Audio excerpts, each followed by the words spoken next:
আমাদের প্রধান সমস্যা যে এই দেশে গণতান্ত্রিক চর্চাই হয়নি, এখানে সংস্কৃতি গড়ে ওঠেনি। বাংলাদেশ একটা অত্যন্ত সবচেয়ে জটিল একটা রাজনৈতিক সময়ের মধ্যে দিয়ে যাচ্ছে। এই সময়টার মধ্যে আমাদের যে কাজটা আমাদের উপর পড়েছে, সে কাজটা হচ্ছে যে ভবিষ্যতের বাংলাদেশকে আমরা যেন আমাদের স্বপ্নের মতো করে দেখতে পারি, সেই বিষয়টাকে কতটা স্থির করা যায়, নির্ধারণ করা যায়। আজকে যে প্রশ্নগুলো সামনে এসছে, আমি খুব সংক্ষেপে চলে আসছি সামনের দিকেই। সে প্রশ্ন এসছে যে আপনার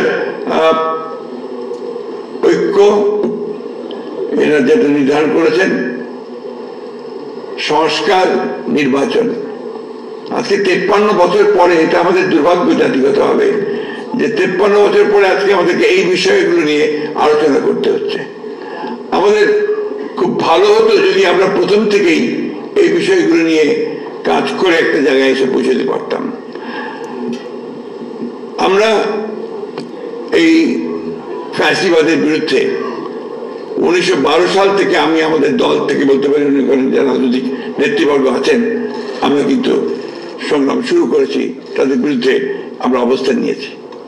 সেই সময়ে আমাদের অনেক রাজনৈতিক নেতাকে হত্যা করা হয়েছে, অনেক রাজনৈতিক নেতাদেরকে পঙ্গু করা হয়েছে, কারাগারে দেওয়া হয়েছে, এবং দীর্ঘ বছরগুলো ধরে আমরা যারা ফ্যাসিবাদের বিরুদ্ধে সংগ্রাম করছিলাম, আমরা কিন্তু সেই লড়াইটা করছি। আমার দলের কথা আমি বলতে পারি, যেটা আমার বলা উচিত বলে মনে করি, সেটা হচ্ছে আমাদের দলেই আমার 60 লক্ষ মানুষের বিরুদ্ধে মিথ্যে মামলা রয়েছে। আমাদের 700-র উপরে নেতা কর্মীকে গুম করে দেওয়া হয়েছে, প্রায় 20,000-এর উপরে বেশি মানুষকে আপনার হত্যা করা হয়েছে। আয়না ঘরের কথা আপনারা সবাই জানেন। ফাঁসি দেওয়া হয়েছে বিশিষ্ট রাজনৈতিক নেতৃবর্গকে। এই একটা অবস্থার প্রেক্ষিতে আমরা কিন্তু কখনো থেমে থাকিনি। আজকে যে কথাটা হচ্ছে সোচ্চার হওয়া, সেই সোচ্চার আমরা প্রথম থেকেই থাকার চেষ্টা করেছি। তখন আমরা অনেককেই আমাদের সাথে পাইনি, এখন আমরা তাদেরকে সামনে দেখছি, আমাদের খুব ভালো লাগছে, আমরা আরো বেশি অনুপ্রাণিত বোধ করছি। সংস্কার ব্যাপারটা আমরা অত্যন্ত আন্তরিক।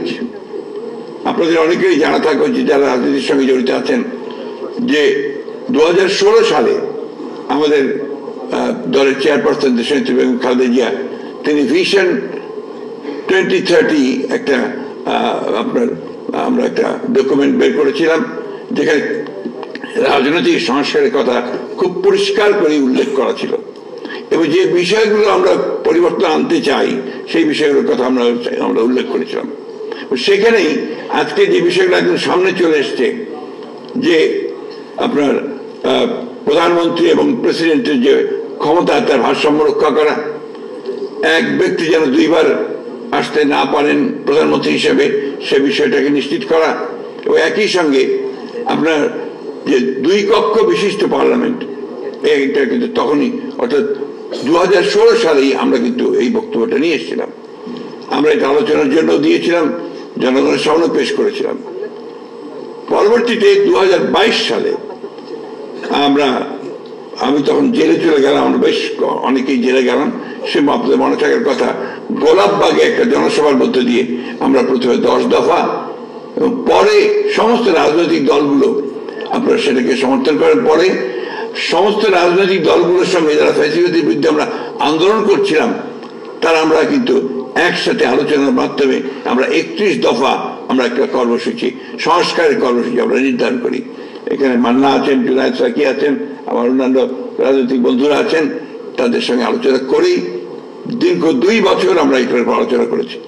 আমাদের যারা প্রখ্যাত এই বিষয়গুলোতে আপনার বিশেষজ্ঞ, তাদের সঙ্গে কথা বলা হয়েছে, বারবার বসেছি। ডক্টর আলী রিয়াজ আছেন, তার সঙ্গেও কথা হয়েছে, অনেকের সঙ্গে তখন আমরা এই কথাগুলো বলেছি, আলোচনা করে নির্ধারণ করেছি।